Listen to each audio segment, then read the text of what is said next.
A few months ago, I received a gift from fellow artist and YouTuber Otto Kano, who, as well as being incredibly talented, makes really in-depth and useful videos about watercolours, swatching all different brands and even making their own. I definitely recommend that you check their channel out. I'll of course have a link below, but back to the gift. It was all of the Holbein watercolour paints, all 108 of them, swatched into palettes for me to try.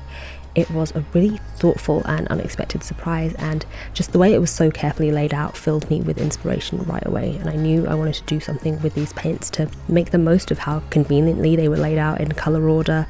And I thought about it, did other things and kept coming back to it. And then Huevember came along and I fell in love with the challenge, especially watching Casey Golden's videos.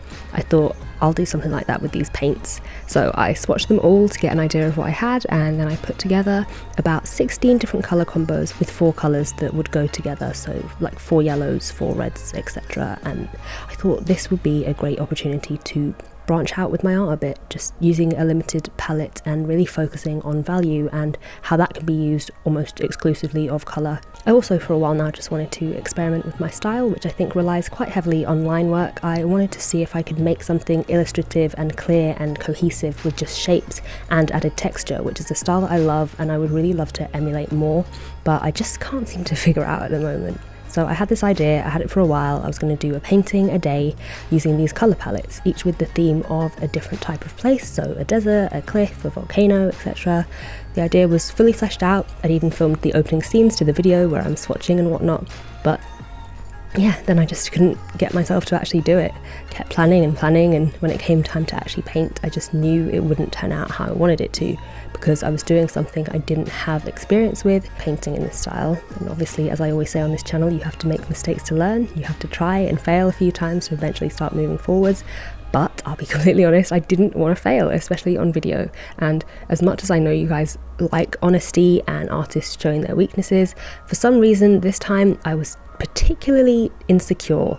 Maybe because I've just said this all before and I feel like I should be improving, but I'm not. I honestly don't know, I'm just kind of thinking aloud. But yeah, I was supposed to start these paintings at the beginning of the month, and here we are almost 2 weeks later, and I've only just convinced myself to give it a try and just know that it's not going to turn out how I want it to.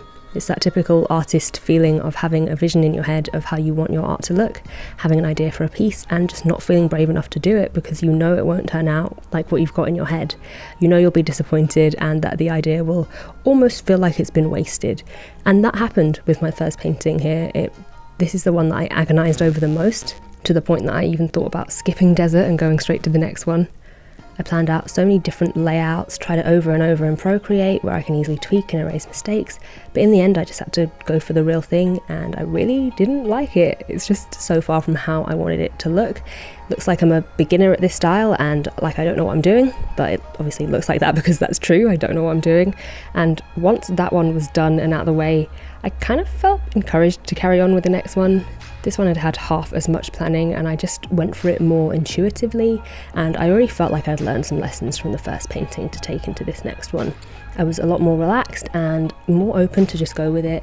I found that when I spend days and days or weeks at a time not drawing or painting, I really overanalyze in my head just how hard it'll be to get back into it, when in all honesty, once I've loosened up and made a few mistakes, I really just stop caring. I'm only scared to fail before I start, not actually while I'm doing it. So spurred on by the slight improvement of the second painting, I moved straight into the third and I was finally starting to enjoy myself. This one seemed to come together a lot more easily and it was such a clear indication of how just after 2 attempts I was making progress, I was learning a little bit, and if I could make that progress in the space of 2 to 3 small paintings to get closer to the style and skill that I'm hoping for, then it's actually quite exciting to think about the difference it'll make to complete this little challenge of mine using all 16 of the palettes I came up with. This final painting is definitely the best, but still very far from the simplistic style I was looking for. But it's an improvement on the second painting, which was an improvement on the first, and that really is the only way to get better.